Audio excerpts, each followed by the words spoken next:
हमारे साथ बीजेपी से प्रेम शुक्ला जी लगातार बने हुए हैं। प्रेम शुक्ला जी, आपने सुना यहां पर अहमद पटेल की बेटी हमारे साथ बातचीत कर रही थी, उनसे कई सवाल मैंने पूछे। उन्होंने कहा कि देखिए उनके पिता की शख्सियत बहुत बड़ी थी और उसके नाम का दुरुपयोग करके आप लोग सियासत तो गरमाना चाह रहे हैं क्योंकि चुनाव वहां पर है और यह बड़ा दुर्भाग्यपूर्ण है कि जो व्यक्ति आज सफाई देने के लिए नहीं है उसके नाम का आप लोग इस्तेमाल कर रहे हैं। देखिए, उनके नाम का इस्तेमाल हम नहीं कर रहे हैं, बल्कि विटनेस जो तीस्ता सितलवाड़ के मामले में एसआईटी के सामने यह बयान उस विटनेस ने दिया जिसके हाथ से अहमद पटेल ने तीस्ता सितलवाड़ को पैसे दिलवाए। अब वो विटनेस किसी और का नाम ले लेगा क्या कि ये दिवंगत हो गए इसलिए इनका नाम न लिया जाए? विटनेस तो जिसने उसको पैसे देने के लिए कहा होगा उसी का नाम लेगा। अब स्वयं मुमताज इस बात को स्वीकार रही है कि चूंकि सुप्रीम कोर्ट ने यह आदेश किया कि इस मामले की जांच की जानी चाहिए और उस सुप्रीम कोर्ट के आदेश के बाद एसआईटी ने यह जांच शुरू की और तीस्ता सितलवाड़ को जो है हिरासत में लिया गया और उन फैक्ट्स को वेरीफाई किया जा रहा है कि जो उन पर एलिगेशंस हैं उसको कैसे जो है उसमें क्या तथ्य हैं और क्या फैक्ट्स हैं। तो ऐसी स्थिति में जो है हर पुत्री या पुत्र को अपने पिता पर लगे कलंक को लेकर पीड़ा होती है, लेकिन इस सत्य से कौन इंकार कर सकता है कि एक ऐसा समय था जब कांग्रेस में ऑल इंडिया कांग्रेस कमेटी को अहमद पटेल का इतना प्रभाव था कि अहमद इंडिया कांग्रेस कमेटी कहा जाता था और तमाम जो डर्टी पॉलिटिक्स हुआ करती थी कांग्रेस ही कहते थे कि ये अहमद पटेल ही जो है का जो घर है वो उसका ठिकाना हुआ करता। और गुजरात के मामले में जैसा आप स्वयं कह रहे हैं कि कोई भी निर्णय कांग्रेस का अहमद पटेल के अलावा नहीं होता था। विटनेस बाकायदा स्थान बता रहा है, बाकायदा धन बता रहा है, पहली किस्त बता रहा है। तीस्ता सितलवाड़ का जो कंडक्ट है वो सामने दिखाई दे रहा है। तीस्ता सितलवाड़ के कंडक्ट क्या था ये सुप्रीम कोर्ट स्वयं मान रहा है कि उनका कंडक्ट अच्छा नहीं था। उन्होंने कॉन्स्पिरेसी रची, गुजरात सरकार को बदनाम किया, आदरणीय नरेंद्र मोदी जी को फंसाने का कुचक्र रचा गया। आप सामने से देख रहे हैं कि जो उनके साथ बेस्ट बेकरी के मामले में काम कर रहे थे वो लोग बता रहे हैं किस तरह उन्होंने जो है जो धन बेस्ट बेकरी के दंगा पीड़ितों के नाम पर एकत्र किया गया उस धन को किस तरह से जो है वो अपने ऊपर खर्च किया गया, शराब उड़ाया गया, होटलों में खर्च किया गया और सारे खर्च किए गए। तो ये तो स्पष्ट तौर पर दिखाई दे रहा है कि तीस्ता सितलवाड़ किसी के इशारे पर एक काम करे तो इशारा अहमद पटेल धन रहा और अहमद पटेल का तो अपना कोई बेमनस से आदरणीय नरेंद्र मोदी जी से था नहीं। वो काम कर रहे थे किसके लिए? जिसके राजनीतिक सचिव थे, राजनीतिक सचिव थे श्रीमती सोनिया गांधी के। और श्रीमती सोनिया गांधी ने 2002 में मौत का सौदागर कहने के बाद आदरणीय नरेंद्र मोदी जी को लगातार कलंकित करने के कुचक्र रचे। यह तो हर कोई जानता है कि उनकी सरकार को गिराने का हर संभव प्रयास किया जाता था और उस प्रयास को कौन नहीं जानता। और तीस्ता सितलवाड़ जो है और कई सारे पत्रकार वो इसमें जो है अहम अंग हुआ करते थे, यह सत्य तो हर कोई जानता है। ठीक है, उदित राज जी भी हमारे साथ है। उदित राज जी, देखिए बीजेपी बार बार यह आरोप आप लोगों की पार्टी पर लगा रही है कि आपके आला कमान ने उस दौर के बीजेपी के उभरते हुए नेता को दबाने के लिए, खत्म करने के लिए त्रिकूट के साथ मिलकर यह साजिश रची और अब उस साजिश को सुप्रीम कोर्ट के आदेश के बाद जब रिएग्जामिन किया जा रहा है तो आप लोग एक्सपोज हो रहे हैं। यह आप पर आरोप बीजेपी ने लगाए हैं।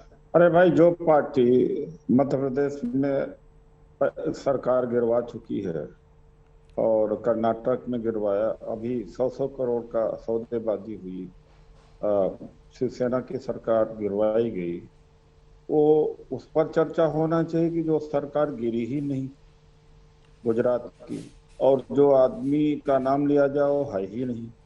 ये पता नहीं आप लोग कैसे ऐसे विषय को चुन लेते हैं। ये चर्चा के लायक है भी? मुझे तो लगता है कि क्या है, कोई नैतिकता है टेलीविजन का आप लोगों का कि नहीं? अरे जो सरकार बीजेपी और मोदी जी का गिरवा रहे हैं हर जगह, मणिपुर में गिरवा रहे हैं, अरे चर्चा तो उस पर होना चाहिए। अभी हाल में ही गिरवाया है सरकार, वहां पर महाराष्ट्र में गिरवाया है। नहीं उदित राज जी, देखिए उन विषयों पर चर्चा हुई है, आज तक पर ही हुई है, आपकी पार्टी के लोग आए हैं। वो आदमी जिंदा नहीं है। नहीं उदित राज जी, कम से कम इतना तो कम से कम इस देश में होना चाहिए, मतलब नैतिकता होना चाहिए। आदमी जिंदा नहीं और 30 लाख रुपया होता क्या है यार? मतलब बिना बात का एक चर्चा हो रही है, बिना वजह हो रहा है जिसका कोई मतलब न सिर न पैर। ठीक है उदित राज जी, देखिए दो बातें मैं आपसे यहाँ पर कहूंगा, आपने अपनी बात रखी है, मेरा सवाल सुन लीजिए सर। आप छोड़ो भाई, क्या SIT डरवा नहीं सर, छोड़ने के लिए आपको नहीं बुलाया है सर, आपसे सवाल पूछने के लिए बुलाया है। और 30 लाख रुपए की अहमियत आज भी देश में बहुत बड़ी है सर। क्या कोई क्या साजिश है भाई? ना सरकार गिरी ना कुछ। आप सवाल नहीं सुनेंगे सर, कोई साजिश नहीं है। आप सवाल नहीं सुनेंगे सर। अहमद पटेल का जो SIT की तरफ से हलफनामा कोर्ट में दाखिल किया गया, आप समझ रहे हैं इस बात की गंभीरता? ये बीजेपी आरोप नहीं लगा रही है, वो आरोप लगा रहे हैं जो उनके साथ रहे हैं, तीस्ता के साथ रहने वाले लगा रहे हैं। या तो आप विषय पर जवाब देना नहीं चाह रहे हैं। सब प्रभावित होते हैं। कौन सा SIT परफेक्ट है क्या? वो सारे जजमेंट सही है क्या? सारे जजमेंट सही होते हैं क्या भाई? कौन कहता है कि सारे जजमेंट सही है? यही जजमेंट जो अपन टप्पन केरला के मंदिर के बारे में आया था, अमित शाह जी ने नहीं। अच्छा ठीक है, एक बड़ा आसान से जवाब दे दीजिए। तीस्ता सीतलवाड़ को जो आप लोगों ने पुरस्कारों की सुप्रीम कोर्ट उदित राज जी आप सही कह रहे होंगे। उदित राज जी, ये जो तीस्ता सीतलवाड़ को आपने पद्मश्री दिया था, ये किस लिए दिया था?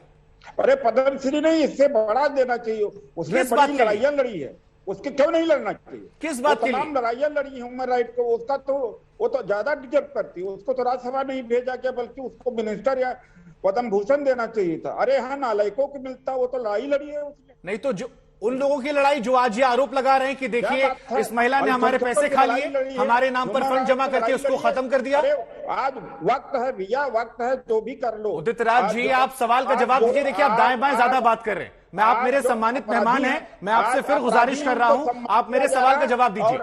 तीस्ता सीतलवाड़ को जो आपने पद्मश्री दिया, या राजीव गांधी सद्भावना पुरस्कार दिया, या 2006 में नानी पालखीवाला पुरस्कार दिया, इन पुरस्कारों का क्या आधार था? क्योंकि बीजेपी कह रही है ये आपकी तरफ से सम्मानित करने का तरीका था।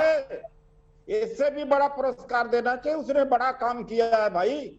ये जो सरकार को 10 साल तक परेशान किया, जो बीजेपी आरोप लगा रही है, उसी लिए बीजेपी की रोटी तोड़ रहे हो आप लोग। बीजेपी के स्पोक्स पर्सन, उसने निष्पक्षता से उन लोगों के साथ में खड़ी हुई जिन लोगों के साथ कोई नहीं खड़ा हुआ, जिसके हाँ, हुआ है। तो जिन लोगों के साथ वो खड़ी हुई, उन्हीं में से रईस खान ने कहा है।